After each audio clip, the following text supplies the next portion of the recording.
Et si je vous disais que certains des médicaments les plus puissants que vous puissiez prendre ne se trouvent pas dans un flacon de pilule, ne sont pas derrière le comptoir d'une pharmacie et ne nécessitent pas d'ordonnance? Et si la chose la plus réconfortante que vous puissiez faire aujourd'hui était de vous asseoir et de manger un bol de soupe, et pas n'importe quelle soupe, le genre de soupe que préparait votre arrière-grand-mère, de celle qui soignait les soldats, soutenait les moines durant les hivers rigoureux et permettait à des civilisations entières de traverser des siècles sans hôpitaux, sans antibiotiques, sans une seule bouteille de Tylenol. La plupart des gens l'ignorent, mais alors que nous nous tournons tous vers les compléments alimentaires, les boissons protéinées et les barres de remplacement de repas conçus en laboratoire, il existe des repas humbles, anciens et très bon marché qui régénèrent le corps humain depuis des milliers d'années. Des repas étayés par de véritables preuves cliniques. Des repas qui ciblent simultanément vos articulations, vos intestins, votre cerveau, votre système immunitaire et votre cœur. Et aujourd'hui, je vais vous en montrer 20. Restez avec nous, car le numéro 12 est l'un des plus anciens plats encore consommés sur Terre aujourd'hui. Un plat si ancien qu'il nourrissait les gens avant même l'existence de l'Empire romain. Et le numéro 20 est le repas que les médecins de la Grèce antique prescrivaient réellement aux patients convalescents. Il est toujours fabriqué de la même manière et il fonctionne. Abonnez-vous dès maintenant. Nous publions chaque semaine de nouvelles vidéos qui changeront votre façon de penser à l'alimentation thérapeutique et à ce que signifie prendre soin de soi. Entrons dans le vif du sujet. Voici 20 repas oubliés qui vous guériront instantanément. Classés d'impressionnant à absolument incroyable. En premier lieu, un bouillon d'os aux légumes racines. L'armoire à pharmacie d'origine. Commençons par le tout début. Avant les hôpitaux, avant les officines, avant même le concept de médecine tel que nous le connaissons, il y avait un pot d'os qui mijotait sur un feu. Les guérisseurs chinois de l'Antiquité prescrivaient le bouillon d'os pour la santé des reins et la régénération du sang. Les médecins européens du Moyen Âge le recommandaient aux malades et aux personnes âgées.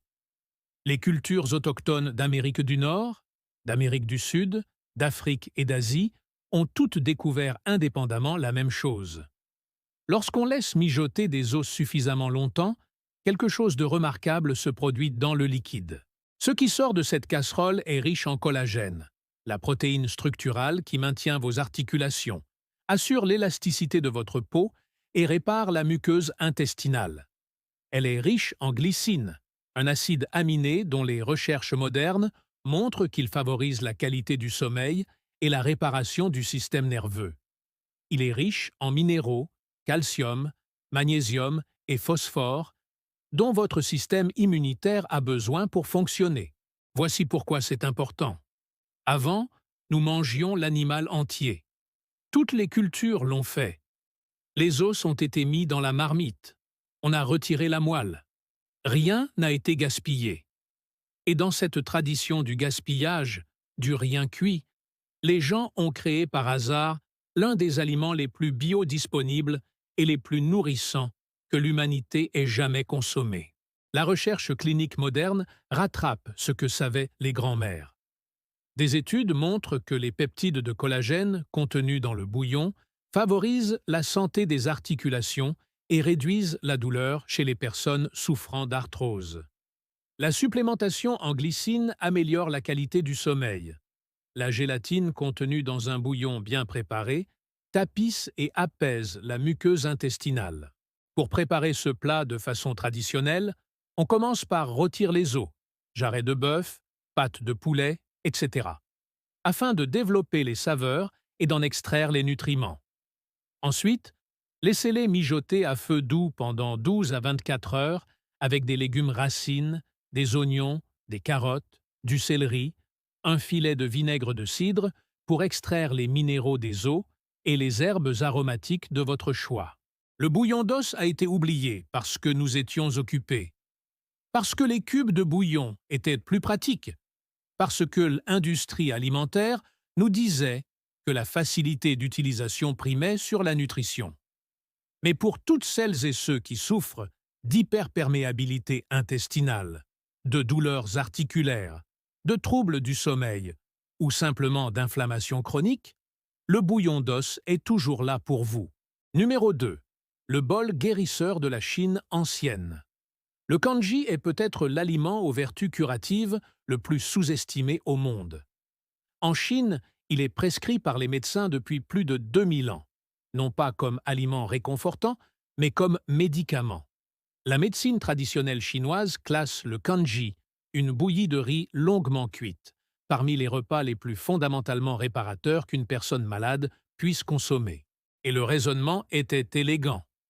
Lorsque votre corps lutte contre la maladie, chaque calorie dépensée pour la digestion est une calorie qui n'est pas dépensée pour la guérison. Le kanji, avec son riz cuit jusqu'à une consistance soyeuse, presque prédigérée, ne sollicite presque pas votre système digestif tout en lui apportant énormément. Il réhydrate le corps. Il rétablit l'équilibre électrolytique. Il apaise les inflammations intestinales. Et cuisiné avec du gingembre, de l'ail et un bon bouillon de poulet, comme le voulait la tradition médicinale chinoise, il devient antimicrobien, anti-inflammatoire et profondément nourrissant. Les gastro-entérologues modernes recommandent des aliments mous, fades et faciles à digérer pour favoriser la guérison intestinale après une maladie. C'est exactement ça. De plus, il contient les composés curatifs des ingrédients avec lesquels vous le cuisinez. Le gingembre possède des propriétés anti-nauséeuses et anti-inflammatoires avérées. L'ail possède de véritables propriétés antimicrobiennes. Et le bouillon d'os apporte tous les bienfaits du premier aliment dans le bol. Pour le préparer, utilisez un ratio d'environ 1 part de riz pour 10 parts de liquide. Laissez mijoter à feu doux pendant 1 heure ou plus, en remuant de temps en temps jusqu'à ce que le riz soit complètement cuit. Ajoutez ensuite vos aromates, l'ail et le gingembre, tout à la fin, pour qu'ils conservent toute leur saveur. Kanji a disparu de la pensée médicale occidentale car il est trop simpliste. Nous voulons des drogues aux noms imprononçables. Mais pour un corps terrassé par la maladie, les kanji sont exactement ce dont il a besoin. Imaginez que vous appuyez sur le bouton de réinitialisation de tout votre système digestif. Numéro 3. Ragoût de lentilles à l'ail. La prescription de l'ancienne Méditerranée. Les lentilles font partie des aliments cultivés les plus anciens de l'histoire de l'humanité. On parle de 13 000 ans de culture documentée. Et dans le monde méditerranéen antique, en Grèce, en Égypte, en Perse et à Rome, le ragoût de lentilles mijoté avec de l'ail, de l'huile d'olive et des herbes n'était pas un plat paysan. Il était considéré comme un aliment santé, un aliment curatif, un aliment recommandé par les médecins. Voici pourquoi. Les lentilles font partie des aliments les plus riches en nutriments qui existent. Elles sont extraordinairement riches en fibres, celles qui nourrissent les bactéries intestinales et favorisent une bonne digestion. Elles sont riches en fer et en folate, essentiels à la santé du sang et à l'énergie. Elles contiennent des protéines végétales qui procurent une sensation de satiété et contribuent à la régénération des tissus. Ajoutez de l'ail à cette équation et vous obtenez un produit véritablement médicinal. Les composés soufrés de l'ail, la lysine et ses dérivés, possèdent des propriétés antibactériennes, antifongiques et antivirales avérées. Des études montrent que la consommation d'ail est associée à des taux plus faibles de maladies cardiaques, à une meilleure fonction immunitaire et à une réduction de la pression artérielle. Combinez-les dans un ragoût cuisiné avec de la bonne huile d'olive, du jus de citron et des herbes méditerranéennes comme l'origan et le thym. Vous obtenez un repas qui agit simultanément sur vos intestins, votre sang, votre système immunitaire et votre santé cardiovasculaire. Pour une préparation traditionnelle, faites cuire vos lentilles avec une tête d'ail entière jusqu'à ce qu'elles soient tendres. Terminez par un filet d'huile d'olive et un filet de citron, et n'hésitez pas à en mettre généreusement. L'huile d'olive, les polyphénols et la vitamine C des citrons sont tous importants ici. Ce repas est tombé dans l'oubli en Occident tout simplement parce que nous avons commencé à associer une nourriture simple et bon marché à une valeur nutritive inférieure. Ce n'est ni l'un ni l'autre. C'est de la nutrition d'élite déguisée en nourriture pour paysans. Numéro 4. La soupe miso fermentée, le remède quotidien du Japon. Au Japon, la soupe miso n'était pas seulement un plat du petit déjeuner depuis des siècles. C'était un rituel de santé quotidien que les médecins, les moines bouddhistes et les samouraïs considéraient tous comme essentiel à une longue vie en bonne santé. Le miso est une pâte de soja fermentée. Ce processus de fermentation, qui peut durer de quelques semaines à plusieurs années, transforme les graines de soja en quelque chose de radicalement différent. La fermentation crée des bactéries bénéfiques. Elle génère des peptides bioactifs qui réduisent l'inflammation. Elle décompose les antinutriments et rend les nutriments beaucoup plus biodisponibles. Un simple bol de soupe miso aux algues et au tofu apporte des probiotiques à votre microbiote intestinal. Ces peptides de soja fermentés ont des effets anti-inflammatoires avérés. Les algues fournissent de l'iode, un élément essentiel à la santé de la thyroïde et souvent insuffisant dans les régimes alimentaires occidentaux modernes. Et le tout se prépare en 5 minutes. Les recherches modernes sur les aliments fermentés ont confirmé ce que la médecine japonaise savait depuis des siècles. Un microbiote intestinal sain et diversifié est lié à la fonction immunitaire, à la santé mentale, au niveau d'inflammation et même à la santé cardiovasculaire. La soupe miso nourrit directement ce microbiome. L'élément clé ici, c'est la chaleur. Vous préparez votre bouillon dashi, ajoutez vos légumes et votre tofu. Puis, retirez-le du feu avant d'y incorporer la pâte miso. Si vous faites bouillir le miso, vous tuez les probiotiques. Lentement et doucement. Incorporez-le à la fin. La soupe miso a disparu de la tradition médicinale occidentale, car elle appartenait à une culture à laquelle nous ne prêtions pas attention. Nous sommes attentifs maintenant. Numéro 5. Potage d'orge et de champignons. Le potage, aliment de base aux vertus curatives, était le repas qui a permis à l'Europe médiévale de survivre.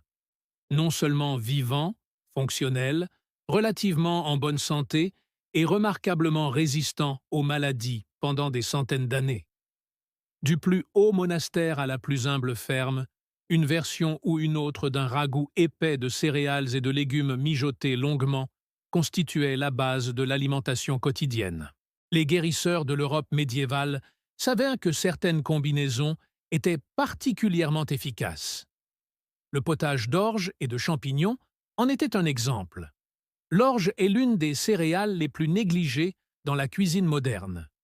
Mais elle est riche en bêta-glucane, un type spécifique de fibres solubles dont les effets immunomodulateurs sont documentés. Les bêta-glucanes entraînent et activent essentiellement votre système immunitaire, l'aidant à réagir plus efficacement aux agents pathogènes.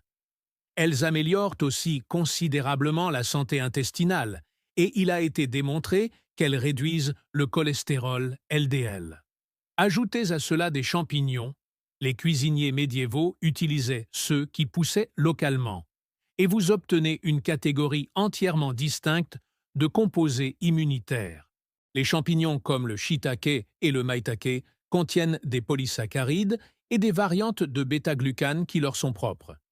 Ceux-ci ont été largement étudiés pour leurs effets sur la fonction immunitaire et même sur la prévention du cancer. Ensemble, dans un long potage mijoté, ces deux ingrédients créent un repas extraordinairement bénéfique pour l'intestin, profondément nourrissant et véritablement stimulant le système immunitaire. Les guérisseurs du Moyen Âge ignoraient peut-être pourquoi cela fonctionnait, mais ils savaient pertinemment que cela fonctionnait. Pour préparer ce plat, faites mijoter de l'orge perlée dans un bon bouillon. Ajoutez les champignons, les légumes racines, les oignons, l'ail et les herbes. Laissez mijoter à feu doux jusqu'à ce que l'orge soit tendre et que le bouillon soit épais et onctueux, riche en bêta-glucane. Numéro 6. Le porridge au lait doré et au curcuma. La prescription ayurvédique pour le petit déjeuner. 3000 ans de médecine ayurvédique. Voilà combien de temps les guérisseurs en Inde prescrivent le curcuma comme médicament. Le monde occidental ne l'a découvert que récemment grâce aux lattes dorées et aux gélules de compléments alimentaires. La cuisine ayurvédique traditionnelle l'intégrait dans un porridge épicé et réconfortant que l'on consommait chaque matin. La curcumine, le composé actif du curcuma, est l'une des substances anti-inflammatoires les plus étudiées de la science moderne. Les recherches sont exhaustives. La curcumine réduit les marqueurs inflammatoires, favorise la santé articulaire. Elle semble avoir des effets protecteurs sur les tissus cérébraux et se révèle même prometteuse pour la guérison intestinale. La formule ancestrale à base de curcuma, de poivre noir et de bonne graisse s'avère biochimiquement correcte. La pipérine du poivre noir augmente l'absorption de la curcumine jusqu'à 2000%. Les graisses le rendent biodisponible. Les cuisiniers ayurvédiques l'avaient comprise des millénaires avant les biochimistes. Le porridge au lait doré permet de rassembler tous ces éléments. Flocons d'avoine ou riz cuit dans du lait chaud ou du lait de coco. Épicé avec du curcuma, du poivre noir, de la cannelle, du gingembre et une touche de miel. C'est chaud, c'est nourrissant, c'est profondément anti-inflammatoire. Et c'est vraiment délicieux, contrairement aux gélules de curcuma. Pour le préparer, faites chauffer votre lait, incorporez-y le curcuma et les épices en fouettant, puis faites cuire vos céréales dans ce lait épicé. Terminez par du miel. Mangez-le lentement. C'est un médicament qu'il faut savourer. Numéro 7. Les sardines à l'huile d'olive et aux herbes. Le remède du pêcheur méditerranéen. Cela pourrait vous surprendre, car les sardines ont un problème de réputation dans la culture occidentale moderne. Ils sont la cible des blagues sur la mauvaise haleine. Ce sont les aliments qu'on donne à manger aux chats. Mais dans les communautés côtières méditerranéennes, les sardines ont constitué un aliment santé fondamental pendant des milliers d'années. Et dans ces communautés, les taux de maladies cardiaques, de maladies inflammatoires et de déclin cognitif étaient nettement inférieurs à ceux du reste du monde. Voici ce que contiennent réellement les sardines. Des acides gras oméga 3, notamment l'EPA et le DHA, à des niveaux qui rivalisent avec les suppléments d'huile de poisson les plus chers du marché. La vitamine D, dont la plupart des habitants des régions nordiques sont carencés, est une excellente source de calcium. De plus, en consommant les os, ce qu'il est fortement conseillé car ils sont tendres et comestibles, on obtient un apport en calcium comparable à celui des produits laitiers. L'huile d'olive dans laquelle ils sont traditionnellement conditionnés ou servis ajoute des polyphénols aux propriétés anti-inflammatoires.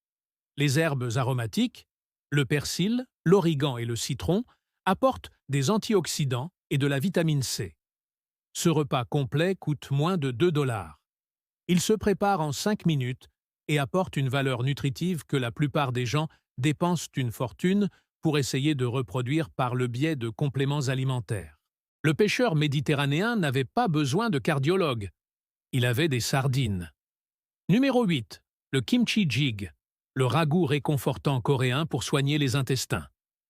Maintenant, nous abordons les plus puissants. Et si vous n'êtes pas encore abonné, faites-le maintenant car la deuxième partie de cette liste va changer votre façon de cuisiner. Le kimchi jjigae est un ragoût de choux fermenté coréen et c'est l'un des plats les plus bénéfiques pour la santé intestinale au monde. Voici ce qui se passe dans un bol de ragoût de kimchi. Le kimchi lui-même, du chou fermenté avec de l'ail, du gingembre et du piment, est riche en bactéries lactobacilles bénéfiques. La même famille de probiotiques que l'on trouve dans les compléments probiotiques les plus chers. Ces bactéries pénètrent directement dans votre intestin et commencent à restaurer la diversité microbienne. Mais le ragoût de kimchi va plus loin. L'ail contient de l'allisonine aux propriétés antimicrobiennes. Les piments contiennent de la capsaïcine, qui améliore la circulation sanguine et possède des propriétés anti-inflammatoires avérées. Les sous-produits de la fermentation eux-mêmes, l'acide lactique et divers composés bioactifs, réduisent directement l'inflammation intestinale. La médecine traditionnelle coréenne utilisait le kimchi jjigae spécifiquement comme repas de convalescence après une maladie, précisément parce qu'il était considéré comme un moyen de restaurer la flore intestinale. Les recherches modernes sur le microbiome ont confirmé la pertinence de cette tradition. Un microbiote intestinal sain n'est pas un luxe. C'est lié à votre système immunitaire, votre santé mentale, votre métabolisme et votre état inflammatoire. Pour le préparer, faites revenir du kimchi bien fermenté dans un peu d'huile, ajoutez du tofu ou du porc, versez du bouillon et laissez mijoter, jusqu'à ce que le tout se mélange pour former un plat savoureux et plein de saveurs. Plus le kimchi fermente longtemps, meilleure est sa teneur en probiotiques et plus sa saveur est riche. Numéro 9. Gruau au bait et au miel cru. Le petit déjeuner guérisseur d'Europe du Nord. Avant l'avènement de la science nutritionnelle, les Européens du Nord survivaient aux hivers rigoureux grâce à l'avoine, au bait conservé et au miel local cru. Et il s'est avéré que c'était l'un des petits déjeuners thérapeutiques les plus intelligemment conçus qu'on puisse imaginer. L'avoine contient des bêta-glucanes, les mêmes fibres immunomodulatrices dont nous avons parlé à propos du potage d'orge. Elle a accumulé certaines des preuves cliniques les plus solides de tous les aliments. De nombreuses études confirment que les bêta-glucanes contenus dans l'avoine réduisent significativement le cholestérol LDL. Elles nourrissent les bactéries intestinales bénéfiques. Elles stabilisent la glycémie. Elles réduisent l'inflammation postprandiale. Ajoutez des baies et vous y incorporez des polyphénols, des anthocyanes et des flavonoïdes. Ils ont des effets antioxydants, des effets protecteurs cardiovasculaires et même des propriétés neuroprotectrices documentées. Les myrtilles, à elles seules, ont fait l'objet de nombreuses études concernant leurs effets sur les fonctions cognitives et la mémoire. Du miel brut, pas du miel transformé, miel brut, local et non filtré. Le miel brut conserve ses composés antibactériens, notamment des enzymes produisant du peroxyde d'hydrogène, et un composé appelé méthylglycolate, qui possède de véritables propriétés antimicrobiennes. Il contient également du pollen local, ce qui, selon certaines recherches, pourrait contribuer à moduler les réponses immunitaires aux allergènes locaux. Les Européens du Nord n'étaient pas des nutritionnistes, c'étaient des survivants. Et, dans leur quête de survie, ils ont concocté un petit déjeuner que la science moderne est encore en train d'analyser. La version que je recommande, des flocons d'avoine à cuisson lente, garnis de baies de votre choix, agrémentés d'une généreuse cuillerée de miel cru après cuisson pour préserver les enzymes. Numéro 10. Soupe aux herbes et au poulet. Formule de guérison issue de la médecine traditionnelle asiatique. On a tous entendu dire que la soupe au poulet est bonne pour le rhume, mais la plupart des gens pensent qu'il ne s'agit que d'une légende populaire réconfortante. Non. Dans la médecine traditionnelle chinoise et coréenne, la soupe aux herbes et au poulet était une véritable prescription médicale. Pour se remettre d'une maladie, d'un accouchement, d'une intervention chirurgicale ou de tout état d'épuisement profond, et il était riche en plantes médicinales spécifiques, et pas seulement en herbes aromatiques. La formule traditionnelle comprenait souvent du gingembre, reconnu pour ses propriétés antinauséeuses, anti-inflammatoires et digestives. Le ginseng a fait l'objet de nombreuses études pour ses effets adaptogènes sur le système immunitaire et la fatigue.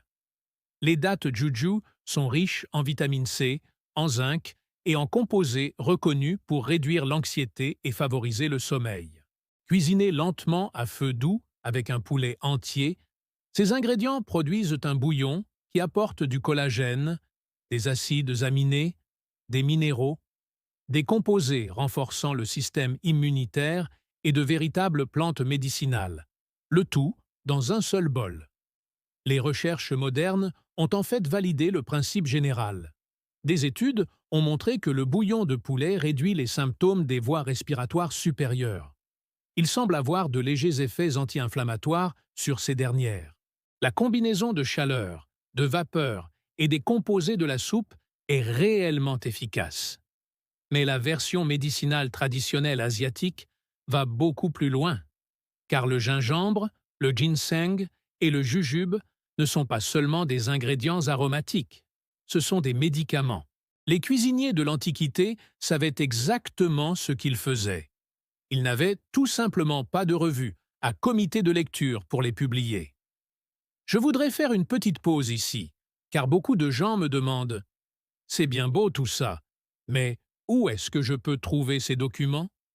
Les versions originales, pas les versions édulcorées qu'on trouve en supermarché. C'est la bonne question, et elle est plus importante que la plupart des gens ne le pensent. J'ai donc fait des recherches. J'ai trouvé les sources auxquelles je fais réellement confiance, et je les ai toutes liées dans la description ci-dessous. Revenons-en à la liste, car nous allons justement aborder les éléments qui vont vraiment vous surprendre. Numéro 11. Bortsch. La circulation en Europe de l'Est. Le bortsch est l'un des aliments les plus profondément incompris du monde occidental. On le considère comme une étrange soupe violette d'Europe de l'Est. Il s'agit en réalité de l'un des repas les plus bénéfiques pour le système cardiovasculaire jamais élaboré par une culture alimentaire. La betterave est la base, et les betteraves sont remarquables. Elles sont extraordinairement riches en nitrates alimentaires, que votre corps transforme en oxyde nitrique, la molécule qui détend et dilate les vaisseaux sanguins. Des études cliniques montrent que la consommation de betteraves abaisse sensiblement la pression artérielle et améliore les performances physiques en améliorant l'apport d'oxygène aux muscles. Les betteraves contiennent également des bétalaïnes, les composés qui leur donnent cette couleur rouge-pourpre intense, qui sont de puissants antioxydants aux effets anti-inflammatoires documentés.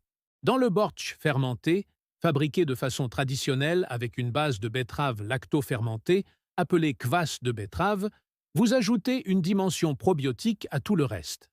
Les communautés d'Europe de l'Est qui consommaient régulièrement du bortsch fermenté bénéficiaient d'un tonique cardiovasculaire et d'un probiotique dans le même bol. Le bortsch traditionnel comprend également du chou, des carottes, des oignons et souvent une cuillerée de crème fraîche.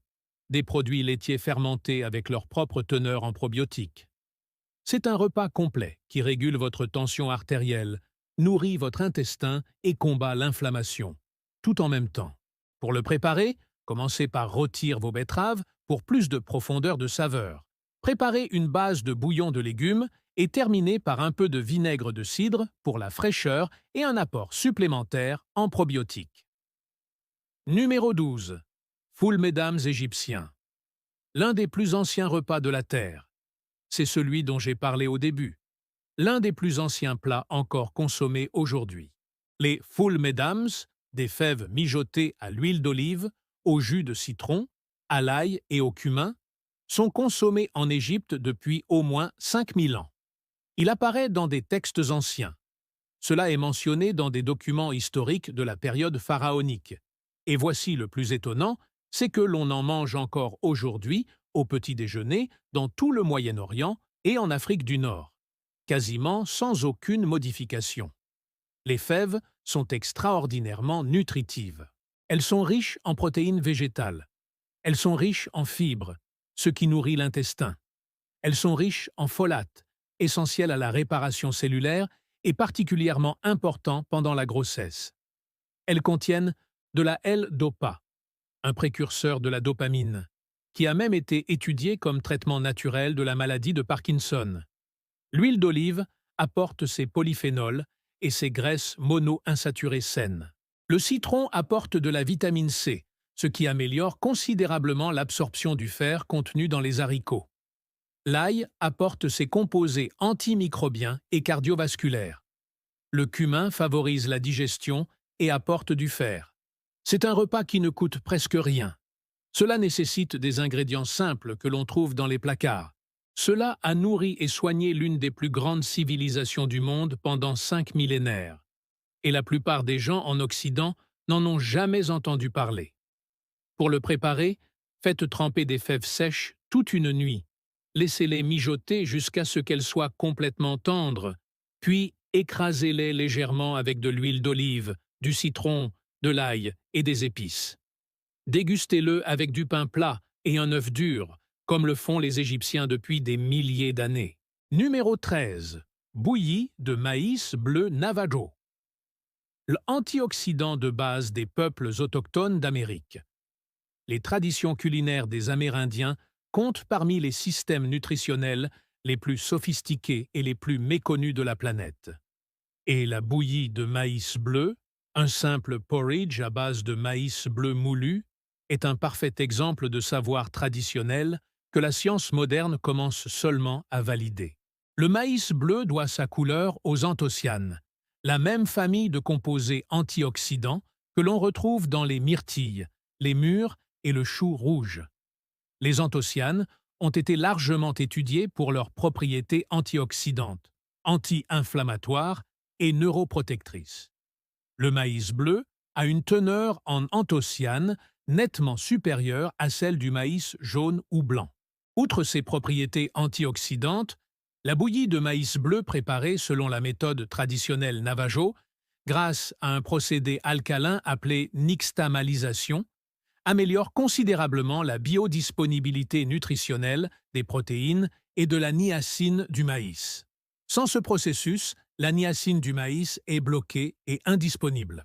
Elle devient alors biodisponible, un phénomène que les cuisiniers autochtones comprenaient empiriquement bien avant l'arrivée des nutritionnistes, venus expliquer sa biochimie. Les glucides complexes à digestion lente, contenus dans le maïs bleu, fournissent une énergie durable, sans le pic de glycémie provoqué par les céréales raffinées. Il s'agissait de fournir une alimentation suffisante aux cultures qui avaient un besoin d'un apport énergétique constant pour le travail physique, la vie cérémonielle et la survie dans des environnements exigeants. La bouillie de maïs bleu se prépare simplement en mélangeant de la semoule de maïs bleu à de l'eau bouillante ou à du bouillon, en remuant constamment jusqu'à épaississement. Les recettes traditionnelles incluaient souvent de la cendre de genévrier pour alcaliniser la préparation. Le résultat est un porridge chaud, légèrement noisetté, au goût authentique et ancestral, dans le meilleur sens du terme. Numéro 14. Soupe au thé au beurre tibétain. Médecine de survie en haute altitude. Celui-ci fonctionne selon une logique nutritionnelle totalement différente de tous les autres produits de cette liste.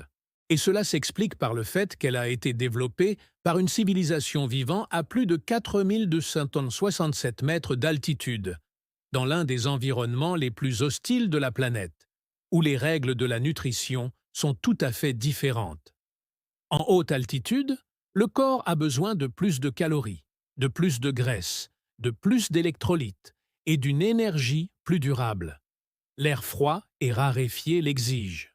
La soupe au thé au beurre tibétain, une combinaison de thé noir fort, de beurre de yak, de sel et souvent de farine d'orge grillée appelée tsampa, a été créée par nécessité pour répondre à ces exigences.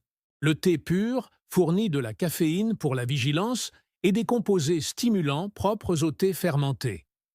Le beurre de yak apporte des graisses saines et riches en calories qui se consument lentement et durablement pendant des heures.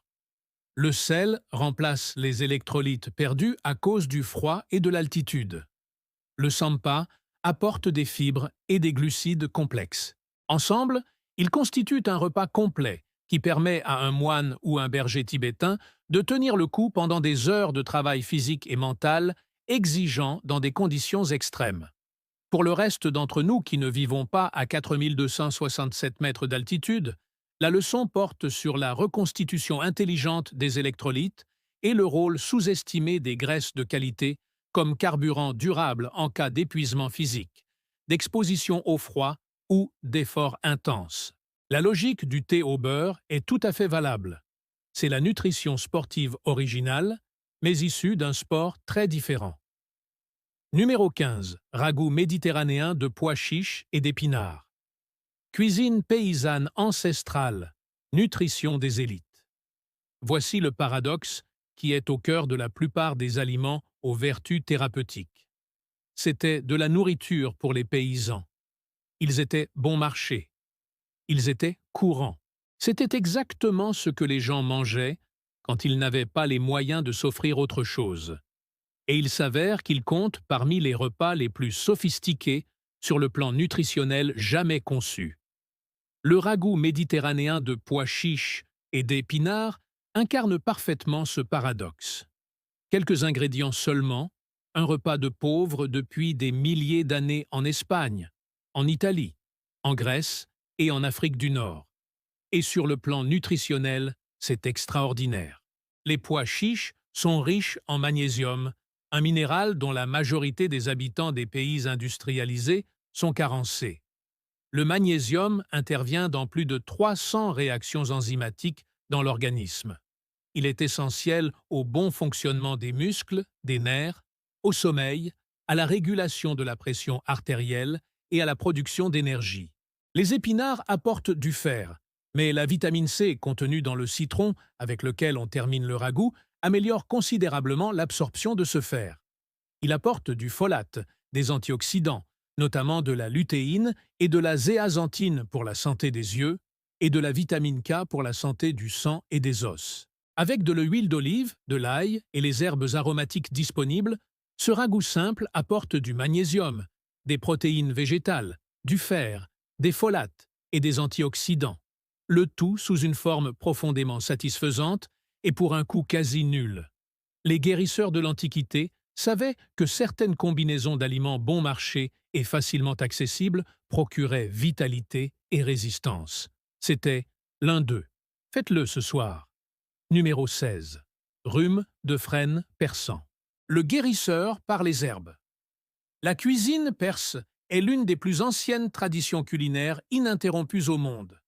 Et l'ashrash, une soupe épaisse et abondante à base d'herbes et de nouilles, représente l'une des expressions les plus abouties de la cuisine médicinale.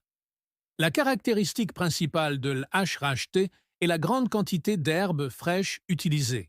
On parle d'énormes quantités de persil, de coriandre, d'aneth, de fenugrec et d'épinards cuits dans un bouillon épais avec des légumineuses, des nouilles, du curcuma et du lactosérum fermenté. Les herbes ne sont pas une garniture, ils sont le point essentiel. Le persil est extraordinairement riche en vitamine K et en égénine, un flavonoïde aux effets anti-inflammatoires et potentiellement neuroprotecteur documenté. La coriandre a été étudiée pour sa capacité à se lier aux métaux lourds et à favoriser leur élimination. L'aneth est riche en monoturpènes aux propriétés antioxydantes. Le fenugrec contient des composés qui aident à réguler la glycémie. Ensemble, en ces quantités, ces ingrédients de soupe apportent des composés antioxydants et anti-inflammatoires à une échelle qu'aucune plante seule ne pourrait atteindre. Les guérisseurs perses avaient compris que la combinaison et la quantité importaient. Ce mets était traditionnellement consommé lors d'occasions spécifiques associées au renouveau et à la purification.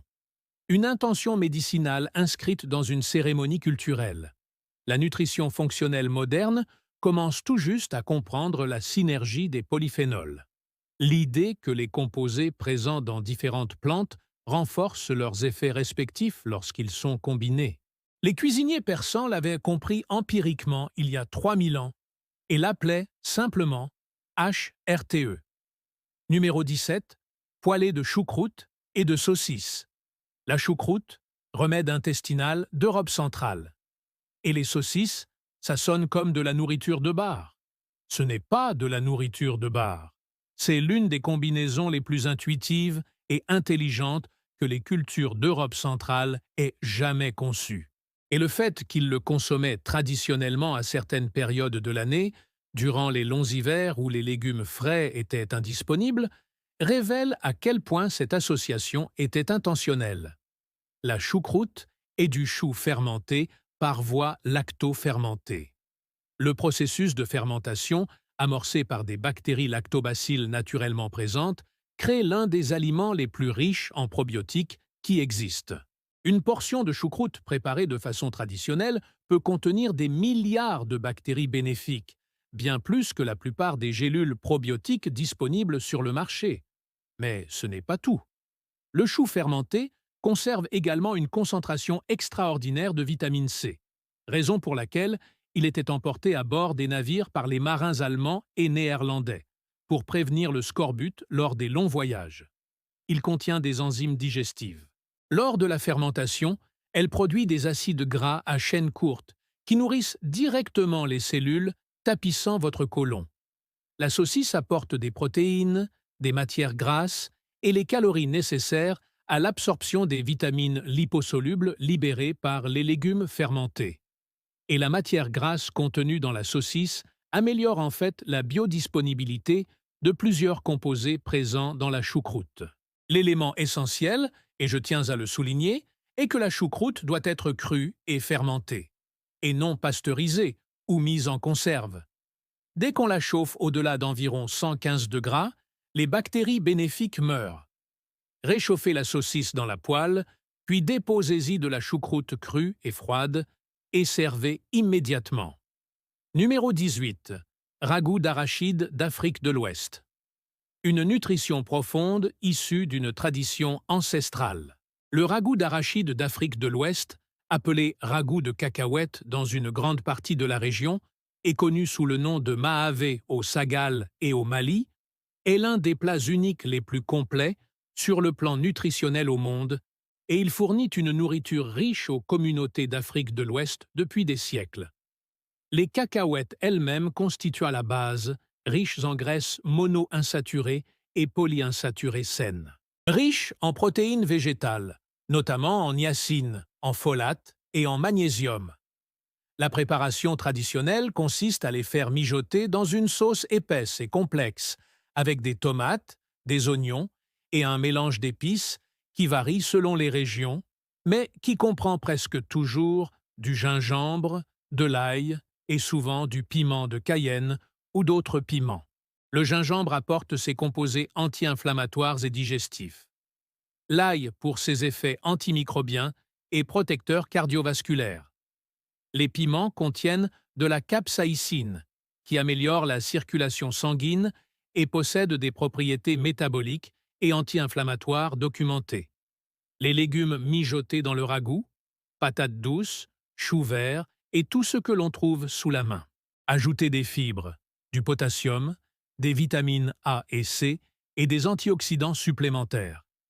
Les traditions culinaires ouest-africaines se sont développées dans un environnement où la nourriture devait remplir une double fonction. Nourrir les communautés par le travail physique dans des climats chauds, tout en leur assurant une véritable protection nutritionnelle contre les maladies. Le résultat fut une cuisine à la fois profondément savoureuse et profondément guérissante. Ce ragoût incarne les deux. Numéro 19. Ribollita italienne, soupe curative cuite 2 fois de Toscane.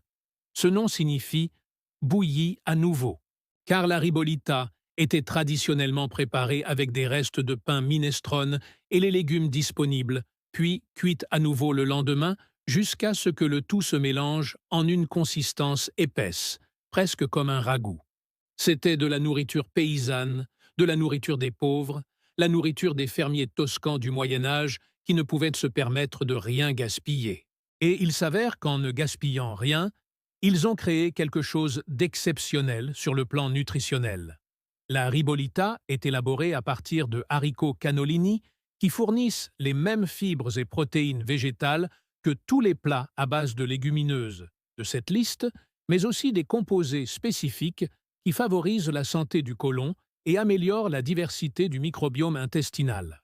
Le chou frisé ou cavolo nero tuscsen, le chou noir qui entre dans la composition de la ribollita traditionnelle, est l'un des légumes les plus riches en nutriments qui existent.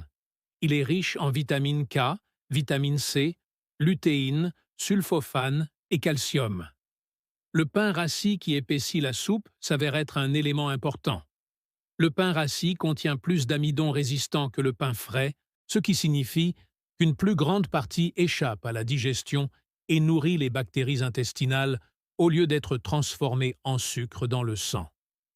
L'huile d'olive ajoutée en filet sur le bol au moment de servir apporte des polyphénols et assure l'absorption des vitamines liposolubles contenues dans les légumes.